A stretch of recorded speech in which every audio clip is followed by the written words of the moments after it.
This week, the city of Portland started charging Washington Park visitors for the parking there. And we wanted to know how much they collected from the 3 million visitors to the zoo, Rose Garden, and Children's Museum. And where is the money going? Lisa Balick following the money tonight. She's live in Washington Park. Lisa. Hi, Ann. Well, it may cost you $1.60 an hour to park up here, but the city so far has collected millions of dollars for park improvements, like they will be fixing up this crosswalk in front of the Children's Museum. But I found out a lot of the money is still in the bank. We're supposed to pay? Clearly, it's still not clear enough to everyone you pay for a spot at Washington Park. But most drivers are feeding the meters. The city's collected just over $2 million at Washington Park since the meters went in a year ago this week. That's what they expected to take in.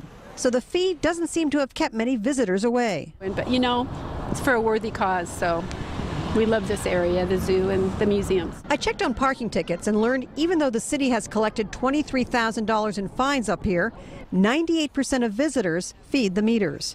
The promise was all the money collected would be reinvested into Washington Park.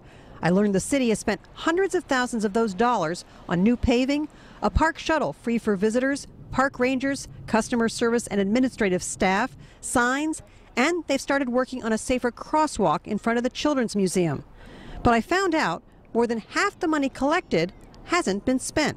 Total is maybe about $500,000, right? Mm-hmm. Where's the rest of the money? So the rest of the money is still banked, and it's still we're still waiting to use it on additional projects. That includes paying back the loan to purchase the meters and finding a way to make it easier to know before you get here if the lots are full.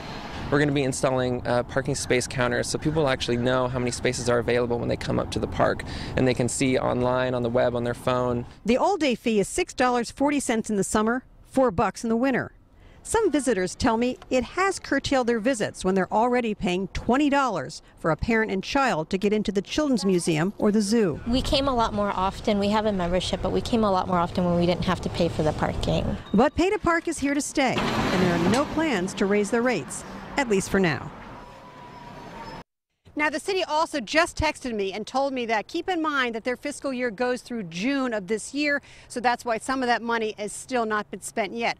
One thing, though, that we found out they will be spending some money on is a parking app. So instead of having to come here and fiddle with these machines, you can sit in your car and pay by phone. That should be coming up sometime, they hope, this year. Live in Southwest Portland, Lisa Balick, KOIN 6 News.